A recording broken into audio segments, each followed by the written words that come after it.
ಆತ್ಮೀಯ ರೈತ ಬಾಂಧವರೇ, ನಾನು ನಿಮ್ಮ ಮಂಜುನಾಥ್. ನೋಡಪ್ಪ, ಎಷ್ಟು ತಿಂಗಳು ಕಲ್ತೀರಿ?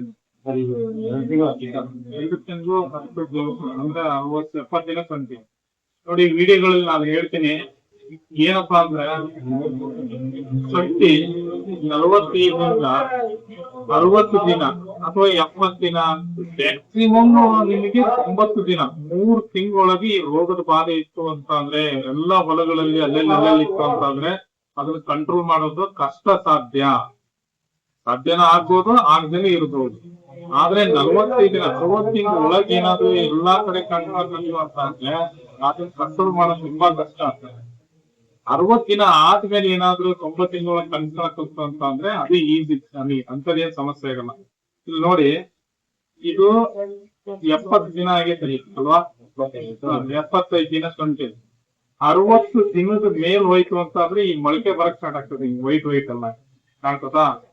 ನೋಡಿ, ಇಲ್ಲಿ 3 ರೀತಿ ಇದಾವೆ. ಒಂದು ಹತ್ರ ತಗೊಂಬ, ರೋಗ ಬಂದ್ಬಿಟ್ಟು ಫುಲ್ ಎಲ್ಲ ಹಾಳಾಗೈತಿ ಕಾಣ್ತದೆ. ಇದಕ್ಕೆ ರೋಗ ತಗ್ಲೈತೆ, ಇದಕ್ಕೆ ರೋಗ ತಗಲಿಲ್ಲ. ಇಲ್ಲೇ 3 ಡಿಫ್ರೆನ್ಸ್ ಕಾಣ್ತದೆ ನಮ್ಗೆ, ಹೌದಾ? ಹತ್ರ ತಗೊಂಡ್ರೆ ಅದಕ್ಕೆ ಇಲ್ಲೇ ನೀಟಾಗಿ ಹೇಳ್ಬೋದು. ಇಲ್ಲಿ ಕಾಣ್ತಿದ್ದಲ್ಲ ನೋಡಿ, ಇದು ನಿಮಗೆ ಇಲ್ಲಿ ನೋಡಿ, ಇದು ರೋಗಗ್ರಸ್ತ ಇಲ್ದೇ ಇರೋದು, ರೋಗ ಇಲ್ದೇ ಇರೋದು ನೋಡಿ. ಇದು ಗುಲಾಬಿ ಕಲರ್ ಅಲ್ಲಿ ಇದೆ, ಕಾಣ್ತಾ? ಇದು ಕಾಂಡ ಫುಲ್ಲು ರೋಗ ಬಂದ್ಬಿಟ್ಟದೆ ಅಲ್ವಾ? ಇದು ನೋಡಿ, ಇದು ಏನೋ ಕಂದು ಮಿಶ್ರಿತ ಕಲರಿಗೆ ಬಂದ್ಬಿಡತ್ತೆ ಇದೀಗ, ಹೌದಾ? ನೋಡಿ, ಎಲೆಗಳೆಲ್ಲ ಕೆಳ ಹಂತದ ಎಲೆಗಳೆಲ್ಲ ಬಾಡಿಕೆ ಅಂತ ಹೊಂಟತೆ ಇದೀಗ, ಹೌದಾ? ನೋಡಿ, ಇಲ್ಲಿ ನೀವು ಬೆಳಗ್ಗೆ ಚೆನ್ನಾಗಿತ್ತು, ಮಧ್ಯಾಹ್ನ ಮುಳ್ಳುಗಿತ್ತು ಅಂತ ಹೇಳ್ತಿದ್ರ, ಹೌದಾ? ನೋಡಿ, ಎಲೆಗಳೆಲ್ಲ ಬೆಳಗ್ಗೆ ಚೆನ್ನಾಗಿರ್ತದೆ, ಮಧ್ಯಾಹ್ನ ನೋಡಿಕೊಂಡ್ರೆ ಎಲ್ಲ ಸಡನ್ ಒಂದೇ ಸರಿಗೆ ಮುಳ್ಳು ಬಿಡ್ತದೆ. ಇದೇ ಬಾರ್ಗೊಳೆ ರೋಗ.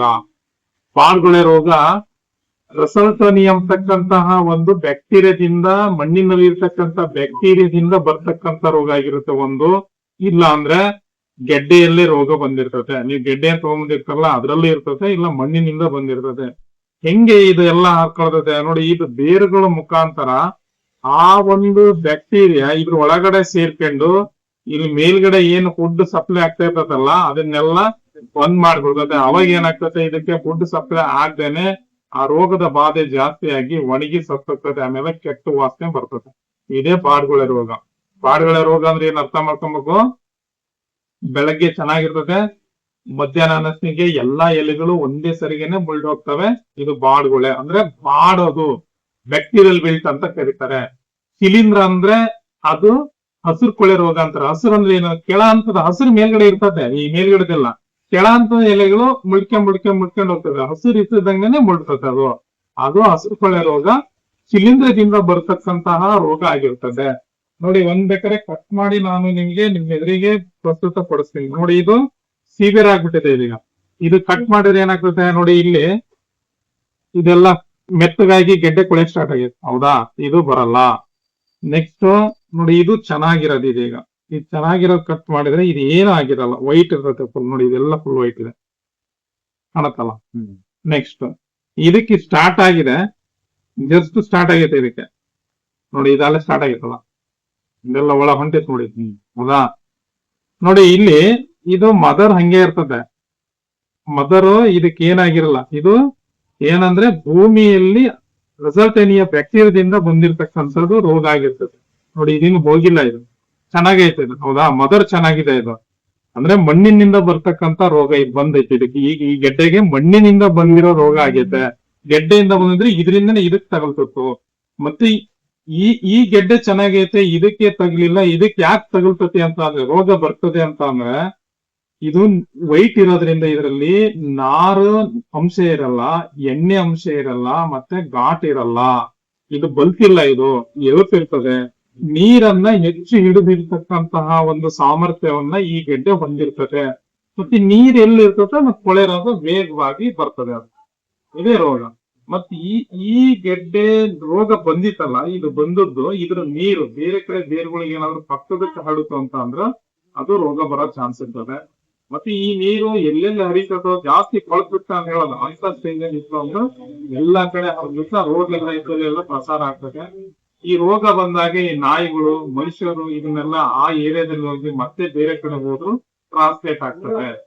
ಸೊ ಅಂದ್ರೆ ನೀರಿನ ಮಾಧ್ಯಮದ ಮುಖಾಂತರ ನಾಯಿಗಳಾಗಲಿ ಮನುಷ್ಯರಾಗಲಿ ಇವುಗಳಿಂದ ರೋಗ ಜಾಸ್ತಿ.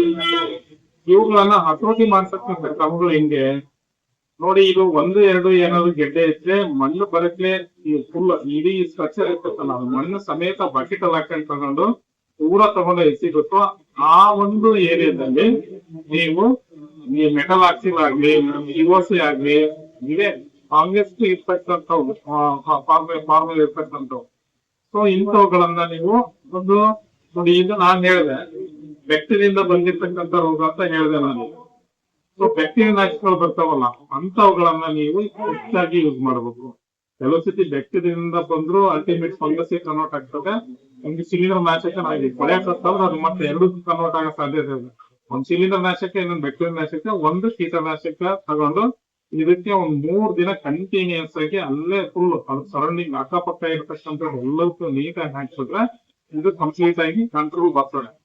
ನೀವೇನಾದ್ರೂ ಗೆಡ್ಡೆ ನೆನೆಯಂಗೆ ಹಾಕಂಗಿಲ್ಲ, ಈ ಮಣ್ಣು ಇಷ್ಟತ್ರ ಹಾಕ್ಬಿಟ್ಟಿದ್ರೆ ನೀವು ಗೆಡ್ಡೆಗೆ ನೆನೆಯಲ್ಲ ಅಂತ ಅಂದ್ರೆ ಯಾವುದೇ ಕಾರಣಕ್ಕೂ ಹತೋಟಿಗೆ ಬರಲ್ಲ. ನೀವು ಫುಲ್ ಗೆಡ್ಡೆ ನೆನೆಯಂಗೆನೆ ಹಾಕ್ಬೇಕು, ಅವಾಗ ಮಾತ್ರ ಇದು ಹತೋಟಿ ಬರ್ತದೆ. ಅರ್ಥ ಆಯ್ತಲ್ಲ ನಿಮಗೆ ನೀಟಾಗಿ? ಓಕೆ, ಧನ್ಯವಾದಗಳು ನಿಮ್ಮ ಸಂಜೆ.